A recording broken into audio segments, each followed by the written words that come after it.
la dinámica y el equilibrio a medio plazo. Vamos a partir de un gráfico, que es el modelo ISLMPC, un modelo que se compone de forma gráfica de dos gráficos y que es bastante intuitivo y nos ayuda bastante a comprender. A comprender en primer lugar que vamos a tener una relación entre inflación, producción y producción potencial, la que ya hemos obtenido, es esta. Si existe una producción potencial o natural, como se ve en el gráfico, que es cuando la variación de la tasa de inflación es igual a cero, es decir, cuando el equilibrio estaría en el punto A' con un nivel de producción Y sub n. Si vamos del gráfico de abajo hacia el gráfico de arriba, eso se corresponde con una determinada curva LM y con una determinada curva IS. Y que, vaya casualidad, pues está en ese mismo nivel de equilibrio. Es decir, partimos de una situación de equilibrio. Pero hay algo más interesante. Un nivel de producción natural se corresponde con un tipo de interés. Logra o permite alcanzar esa producción natural. Y ese es el tipo de interés natural o neutral o wixeliano, que su notación es la siguiente. Entonces ya tenemos como tres cosas que deben estar en armonía, ¿no? Una tasa de desempleo natural se corresponde con una producción natural o potencial, y esa se corresponde con un tipo de interés natural o neutral. Ahora, dado un equilibrio a medio plazo, es decir, en el punto A', ¿qué podría llevar a la economía hasta el desequilibrio del punto A, en el cual hay una mayor producción? Es decir, ¿qué podría llevar la economía de este punto en el gráfico hasta este otro punto en el gráfico? Pues pensemos en, en algo importante acerca del tipo de interés. Recuerdan esta relación que se vio en el capítulo 6, en el cual el tipo de interés real podía ser aproximadamente igual al tipo de interés nominal menos la tasa de inflación esperada. Es decir, si es que no es ni la curva IS ni la curva LM la que está ocasionando que se haya pasado a ese desequilibrio que se da en el punto A, ¿qué es lo que podría haber causado esto? Pues que los agentes fallen al formular sus expectativas de inflación. Es una posible explicación. Si fallan sus expectativas de inflación, empezará a haber una inflación creciente que se corresponda con una mayor producción, pero que ese sea un desequilibrio. Y por lo tanto aquí va a haber un proceso de ajuste en el cual se va a tener que ir desde el punto A hasta el punto A', y que lo vamos a describir en la siguiente diapositiva. ¿Qué pasa cuando los agentes fallan en sus expectativas de inflación y empieza a haber un periodo inflacionario? Entonces, en algún momento, el Banco Central tendrá que aumentar el tipo de interés oficial para de esa manera afectar al tipo de interés real y llevar la economía desde el punto A hacia el punto A', disminuyendo así la inflación y terminando con la presión inflacionaria. Eso es lo que pasaría. Sin embargo, hay un proceso de ajuste que se lleva a cabo para pasar del punto A al punto A', y que lo vamos a ver en la siguiente diapositiva. Tenemos el mismo gráfico y que era válido preguntarse, ante la anterior conclusión del proceso de ajuste, ¿por qué no sube inmediatamente el tipo oficial a R sub n, es decir, el tipo de interés neutral, de forma que el equilibrio a medio plazo se alcance sin demora? Porque eso es importante que lo noten. En el gráfico, cuando vemos esas flechitas plomas que se encuentran tanto en la curva IS como en la curva PC, y que además son dos, debemos entender eso como que se describe un proceso de ajuste, un proceso que toma tiempo. Así hay que entenderlo, eso va a servir bastante para comprender los siguientes gráficos. Cuando lo tenemos de esta forma, pues, si volvemos a nuestro razonamiento anterior, dijimos que el fallo en las expectativas de los agentes ocasionó una presión inflacionaria que elevó la producción por encima de su nivel potencial y que luego de un tiempo el Banco Central decide elevar el tipo de interés nominal para influir sobre el tipo de interés real y así volver hasta el nivel de producción potencial, pero después de un tiempo. ¿Por qué no lo hizo inmediatamente? Aquí hay explicaciones del por qué. No se conoce con precisión el nivel de producción potencial, ese es el problema al que se enfrentan los bancos centrales, y por lo tanto lo que hacen es jugar un poco para saber si se acercan o se alejan de ese nivel de producción potencial. Una guía de esto es la inflación. La inflación creciente, por ejemplo, sería una guía de que estamos por encima del nivel de producción potencial. Sin embargo, esto se suele distorsionar y nunca es, o a veces no suele ser una buena guía. Y una segunda razón es que la economía tarda tiempo en responder. Los procesos de ajuste, ¿no?, de la producción y que se dan en base a la demanda agregada, a través de los ajustes en el consumo, en la inversión, etcétera, no son inmediatos. Toma tiempo, por ejemplo, que las decisiones de inversión cambian. Y cuando se suman todos esos efectos, pues se puede decir que la economía tarda tiempo en responder. Y eso hace que el proceso de ajuste, pues, no sea inmediato. Es decir, que va a haber un momento, o por un periodo de tiempo, va a haber una presión inflacionaria, que si bien por acciones de la política económica va a tender a estabilizarse, es decir, se va a terminar con esa presión inflacionaria, ya que ha durado un tiempo, vamos a tener al final de ese periodo una mayor inflación. Esto es lo que denomino el efecto perverso del crecimiento de la inflación, lo cual llevaría a la siguiente afirmación. Si al Banco Central no solo le interesa una inflación estable, sino también el nivel de inflación, podría decidir que no solo debe estabilizar la inflación, sino también reducirla. ¿A qué se refiere esto? Que si el Banco Central desea alcanzar un nivel de inflación constante a medio plazo, entonces al auge inicial debe seguirle una recesión. Una vez alcanzado ese nivel de producción potencial, debido a un incremento del tipo de interés nominal, vamos a terminar con la presión inflacionaria. Pero dado que ha habido un periodo de tiempo durante el cual se ha dado, la inflación va a ser alta. Ya no va a seguir creciendo, pero va a ser alta.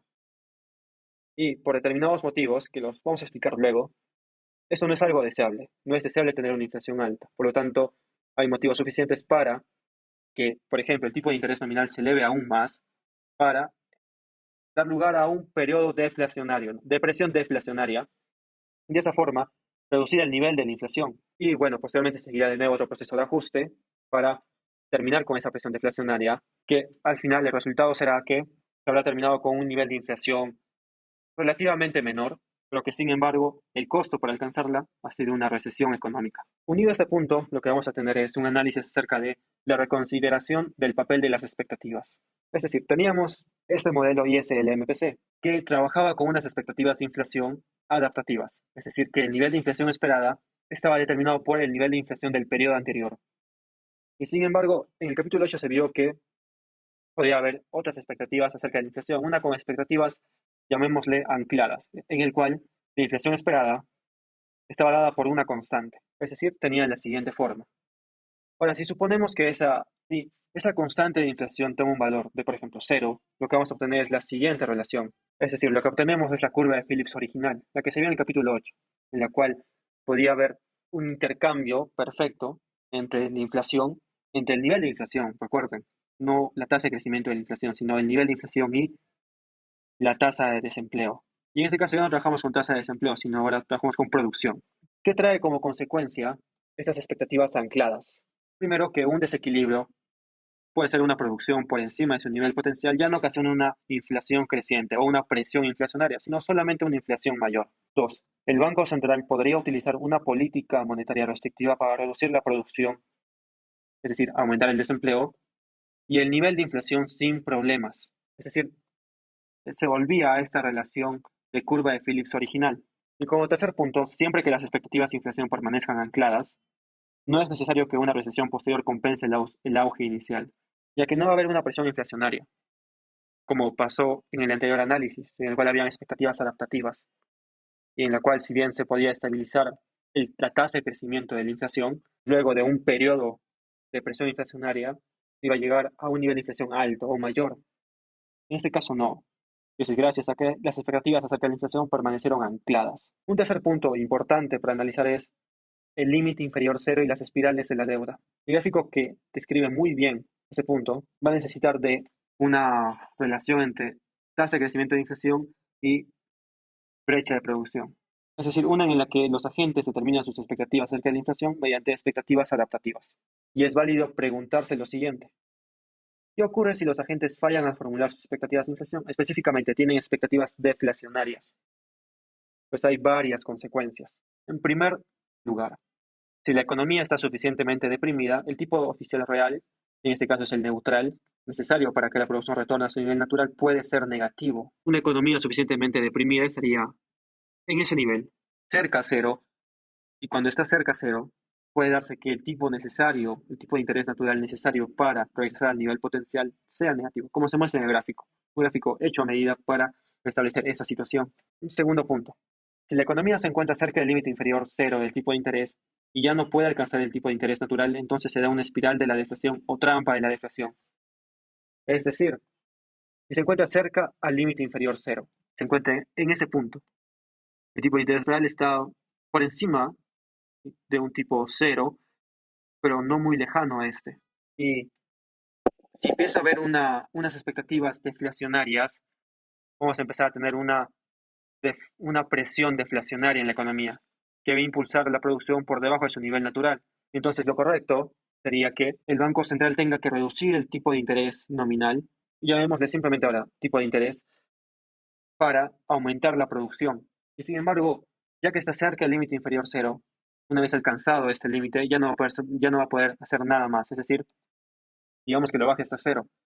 vamos a alcanzar el nivel de producción Y', pero que es un nivel de producción que aún está por debajo de la producción potencial. Y al estar por debajo de esta producción potencial, nos encontramos en este equilibrio a medio plazo, también en este nivel, pero la producción daría lugar a una persistencia de la presión deflacionaria, porque nos encontramos en el punto A', y por lo tanto, aún vamos a continuar con esta espiral de la deflación. Es decir, no es posible salir de ella por medio de la política monetaria, ya que el límite inferior cero se lo impide. ¿Sí? Aún continuamos en esa presión deflacionaria. El resultado que vamos a encontrarnos en estos niveles, tanto de producción como de brecha o diferencia de tasa de inflación, también el tipo de interés real, lo cual en definitiva tendría que dar lugar a un proceso en el cual la producción se va a seguir alejando de su nivel potencial.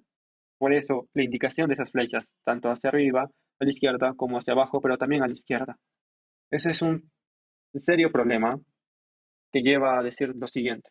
La deflación y la baja producción se retroalimentan mutuamente, como lo hemos visto en ese análisis, y por lo tanto, la menor producción provoca más deflación, y la mayor deflación conlleva un tipo de interés real más alto y una producción más baja.